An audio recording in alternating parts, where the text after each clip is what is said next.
आणि या gold deposit योजनेबद्दल आपण बोलतो, ही जी स्कीम आहे ती आता जवळजवळ मोडीत निघते का असा प्रश्न सध्या विचारला जातोय, कारण अनेक मोठ्या ज्वेलर्सनी ही स्कीम आता बंद केलेली आहे.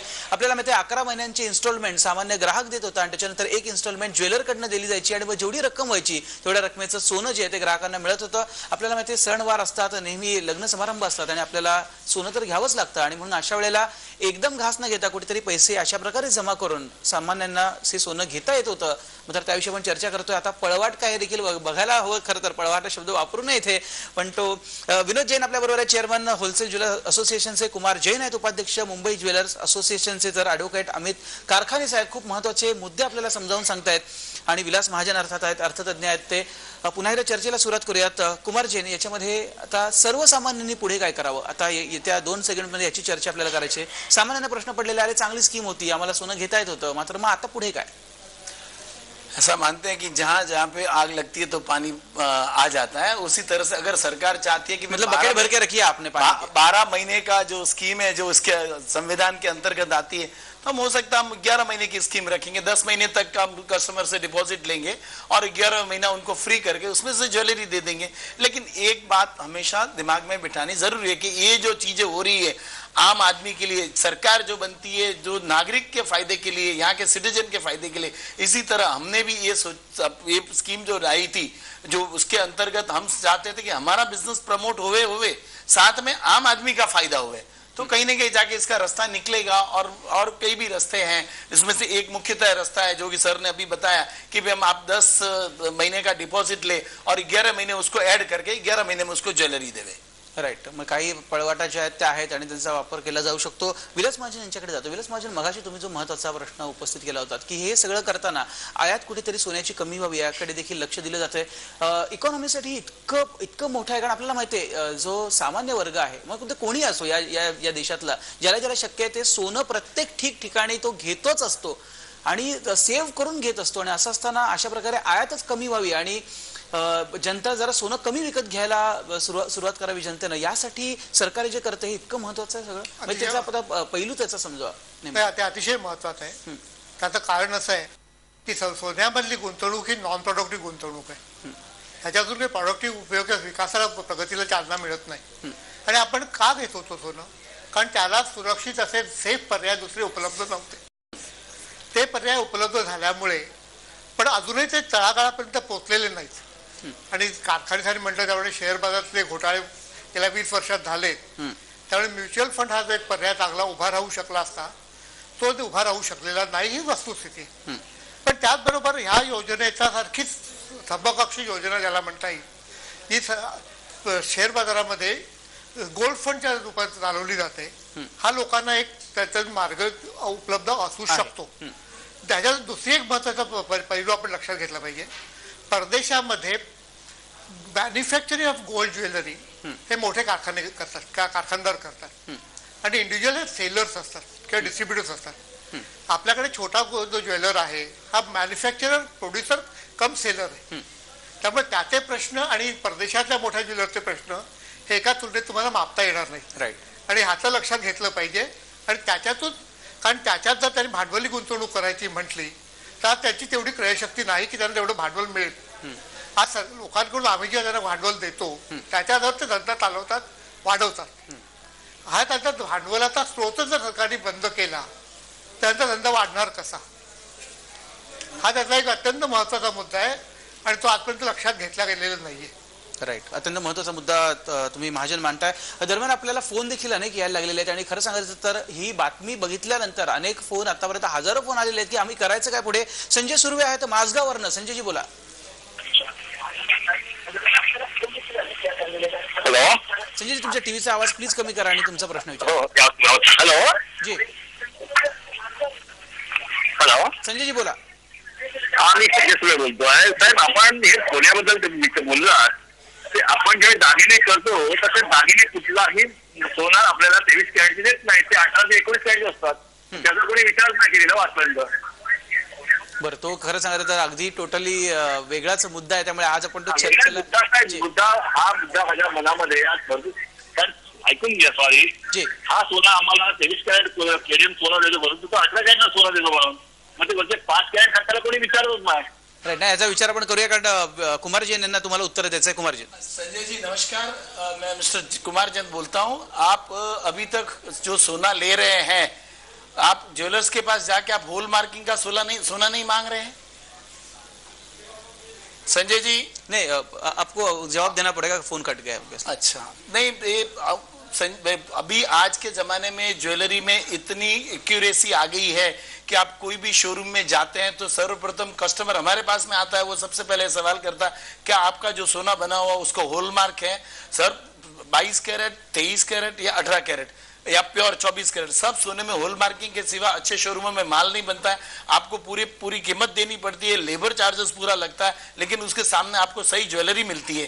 तो आप हमेशा ध्यान रखिए कि आप जब भी कोई भी शोरूम में जाइए 23-21 सोना नहीं मिलता है. ये सब पहले जमाने की बात थी जब मजूरी कम लगती थी, लेबर चार्जेस कम थे और कस्टमर को भी फायदा चाहिए था, कम मजूरी में था. लेकिन अभी पूरा ट्रेंड चेंज हो गया है. हर कस्टमर कोई भी शोरूम में जाएगा तो क्वालिटी की बात करता है, ज्वेलर्स क्वालिटी बेचता है और अच्छा सोना मिलता है और हॉलमार्क को देख के आप हमेशा सोना लीजिए. राईट, आणि त्यासाठी या सगळ्या पद्धती आहेत आणि ही सिस्टम फॉलो केली तर मात्र करेक्ट सोनं जे आहे ते मिळू शकतं, हे देखील तितकंच करेक्ट. छोटासा ब्रेक किंवा ब्रेक नंतर अर्थात ॲडव्होकेट अमित कारखानीस यांच्याकडे आपण जाणार आहोत. त्यांना देखील विचारणार आहोत की आता पुढे जनतेनं, सामान्य जनतेनं काय करावं, त्यांना विचारणार आहोत छोट्याशा ब्रेक नंतर.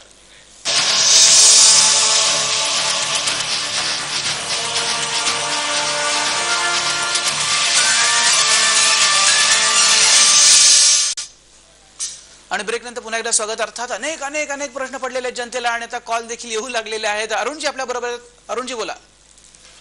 हा, नाही आम्ही आता जी सोन्याचे विषय लावलेले आहेत जी, त्यांचं भविष्य काय, भवितव्य काय होणार? हे कोणाचं भवितव्य? ज्यांनी ज्यांनी आतापर्यंत आम्ही जे निजी मध्ये टाकले जी आता चालू आहेत विषय आमच्या. राईट राईट, आपण कुमार जैन यांना विचारूया. कुमार जैन, जेन्युइन प्रश्न आहे की आता ज्यांनी स्कीम ऑलरेडी पैसे गुंतवलेत त्यांचं काय? नहीं, अब कानून जो संविधान के साथ हमें भी चलना पड़ेगा. तो इस बार आपको क्या करना है कि आपने अगर 2 महीने, 3 महीने, 4 महीने की स्कीम आपने डाली है और आपका 3-4 महीना होता है तो 12 महीनों के रेशियो के हिसाब से आपको जो ज्वेलर्स होगा उतना आपको फायदा देगा और उसके हिसाब से आपको वहां से ज्वेलरी लेनी होगी. मतलब नुकसान किसी का होगा नहीं, क्योंकि जेन्युइन सबका सवाल ऐसा तो नहीं कि बीच में अभी 12 महीने का स्कीम था, अब 6 महीने हो गए हैं, स्कीम बंद हो गई, तो ऐसा तो नहीं कि पैसे डूब जाएंगे? नहीं नहीं, बिल्कुल नहीं, बिल्कुल आपको हमेशा हर ज्वेलर्स से अच्छा जवाब मिलेगा. ज्वेलर्स को भी हमको कस्टमर चाहिए. इस समय जो पीरियड चल रहा है, एक बहुत मंदी का पीरियड चल रहा है. हर किसी फील्ड में अगर बिजनेस नहीं है तो हम भी हमारे कस्टमर को संभाल के रखना चाहते हैं.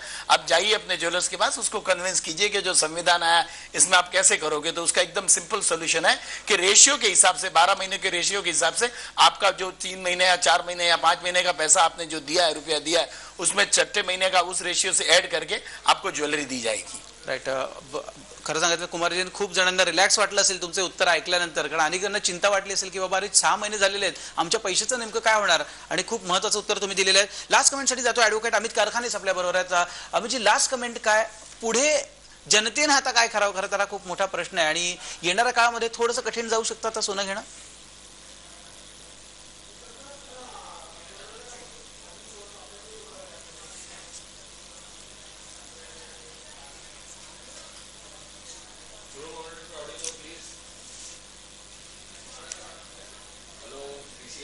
ऑडिओचा थोडा प्रॉब्लेम आहे. मी पुन्हा एकदा अमित यांच्याकडे जाईन. विलास महाजन, हाच प्रश्न तुम्हाला देखील की येणाऱ्या काळामध्ये थोडंसं कुठेतरी नाही म्हटलं तरी, कारण ही कम्युनिकेशन गॅप जी आहे, पर नेमकं ज्वेलर्सचं काय म्हणणं आहे हे ऐकून घेणं, ग्राहकांचं म्हणणं ऐकून गेलं, या सगळ्याचा जो ताळमेळ आहे तो साधून एक करेक्ट डिसिजन घेईपर्यंत थोडंसं गोंधळ होईल. होणार, कुठल्याही गोष्टीमध्ये नवीन सिस्टीम घालताना थोडा गोंधळ होणं स्वाभाविक आहे. पण त्याच्यातून माझी अशी अपेक्षा आहे की एक काहीतरी चांगला सुवर्ण मध्य निघेल आणि त्यातून ना ज्वेलर्सचं नुकसान होईल ना गुंतवणूकदारांचं नुकसान होण्याची भीती नाही. त्यामुळे जे काही होईल ते चांगलं होईल अशी माझी अपेक्षा आहे. ते अत्यंत महत्वाचा मुद्दा आहे. विनोदजी, लास्ट कमेंट आपके. जो गवर्नमेंट ने जो भी स्कीम निकाली है अभी उसको कुछ सोच समझ कर, और जो भी होए, जब ग्राहकों का भी नुकसान नहीं होना चाहिए, ज्वेलर्स का भी नहीं होना चाहिए और काम चलना चाहिए. ऐसा जैसे कि अभी बताया कि 11 महीने की स्कीम निकल सकती है और गवर्नमेंट चाहे तो वो स्कीम को भी वापस कुछ सोच समझ के, बात सही है उनकी भी कि कुछ हो जाए, उसके पहले ही स्कीम निकाली है गवर्नमेंट ने भी, कोई गोल्ड वाले ऐसा चीटिंग कर सकते हैं, लेकिन ऐसा अभी तक हुआ नहीं है. और आगे भी ऐसे कोई स्कीम सोच समझ के निकालनी चाहिए गवर्नमेंट. राईट राईट, अगदी 2 मिनिटात लास्ट आपण एक फोन घेऊया, कारण एवढे सगळे फोन येतात. सतीशजी आहेत आपल्या बरोबर. सतीशजी बोला. हा, माझा प्रश्न असा आहे की या तज्ञांचं हे कसं लक्षात येत नाही की सरकारने एक स्कीम बंद केलेली आहे किंवा थांबवलेली आहे त्याच्यामध्ये जे काय 11 महिन्यानंतर 12व्या महिन्याचे व्याज मिळते किंवा एक हप्ता मिळतो त्याच्यावरती टॅक्स लागत नाही. तेच जर बँकेत एखादं रिकरिंग डिपॉझिट मोडलं आणि त्याच्यावर व्याज मिळतो तर त्याच्यावर मात्र टॅक्स लागतो. कदाचित पंचांनी हा पण विचार केला असेल की ही टॅक्स फ्री स्कीम झालेली आहे यांची, तर त्यामुळे याच्यावर थांबवलं पाहिजे. नहीं, जहाँ तक आपने जो डिपॉजिट किए उसमें जो टैक्स का सवाल है वो तो जवाबदारी ज्वेलर्स की है, और जो आप उसमें तो आपको सिंपल जो इनकम टैक्स जो भी हमारा सेल्स टैक्स रहता है 1.1% या 1% रहता है वही आपको भरना है. इसमें ज्यादा अमाउंट आपको कोई टैक्स भरने की जरूरत नहीं है. जहां तक सवाल है 12% और 16% का, उसके लिए हमें सरकार से कानूनन लड़त करनी पड़ेगी. वो हम बाद में जब जो भी कोर्ट से डिसीजन आएगा वो देखेंगे. बाकी अदरवाइज आपको कोई एक्स्ट्रा टैक्स देने की जरूरत नहीं है उसमें. राइट. आपसे मैं कुमार जैन जी चाहता हूँ आखरी आपकी कमेंट, क्योंकि जो की अब कोर्टाची पायरी ऑलरेडी तुम्ही चढलेला आहात आणि त्याच्यामध्ये जे काही निकालायचं ते येणाऱ्या काळामध्ये येईल, मात्र फाईट करायला लागेल, खूप मोठी लढाई लढायला लागेल तुम्हाला. बिल्कुल. अगर सरकार को पहले कन्विंस नहीं होती है, डेलीगेशन है वो सरकार के पास जाएगा, इसके लिए पूरा इसकी डिटेल के साथ बात करेगा. और फायदा किसको है, सबसे मुख्यतः मुद्दा ये है कि भाई इसमें फायदा किसको है. फायदा उस नागरिक को जो हिंदुस्तान का आम नागरिक है, हिंदुस्तान का उस लोअर मिडिल क्लास का नागरिक है जो कुछ मैनेज नहीं कर सकता है, लेकिन इस योजना से मैनेज करता है. तो कहीं ना कहीं जाकर सरकार को इसके बारे में सोचना पड़ेगा. सरकारला पुन्हा एकदा विचार करायला हवा. अत्यंत महत्त्वाचा मुद्दा मांडलेला आहे आणि या चर्चेत इथेच आपल्याला थांबायचा वेळ आपली संपलेली आहे. विनोद जैन, कुमार जैन, ऍडव्होकेट अमित कारखानीस आणि विलास महाजन, चौघांचे खूप धन्यवाद या चर्चेत. खूप धन्यवाद या चर्चेत. एक महत्त्वाच्या प्रश्नांची उत्तर तुम्ही इथे दिलेली आहेत आणि मला माहिती आहे डाऊट क्लिअर झालेले असतील. पण मंडळी शेवटी जाता जाता इतकंच की बारसं असेल किंवा लग्न समारंभ असेल किंवा एखादा मोठा सण असेल, सोनं तर सगळ्यांनाच घ्यायचं असतं. केवळ इन्व्हेस्टमेंट म्हणून घेतात अशातला भाग नाही. मात्र सोनं आपल्या आयुष्याचा खरं तर जीवनाचा अविभाज्य घटक आहे आणि म्हणूनच सोनं हे महत्त्वाचं आहे. आता अर्थात रोग झालाय म्हणून त्या पेशंटलाच मारण्यात काही पॉईंट नाहीये. कुठेतरी चांगलं औषध शोधणं हे गरजेचं आहे. म्हणून ही सिस्टीम जी आहे, जी स्कीम बनवलेली होती ती खूप चांगली स्कीम आहे. तरी बाजूला ठेवून सरकारने काहीतरी सुवर्ण मध्य मात्र लवकरात लवकर काढावा एवढीच विनंती. या कार्यक्रमात इथेच थांबूया. ताज्या बातम्यांसाठी पात्रा TV9 मराठी.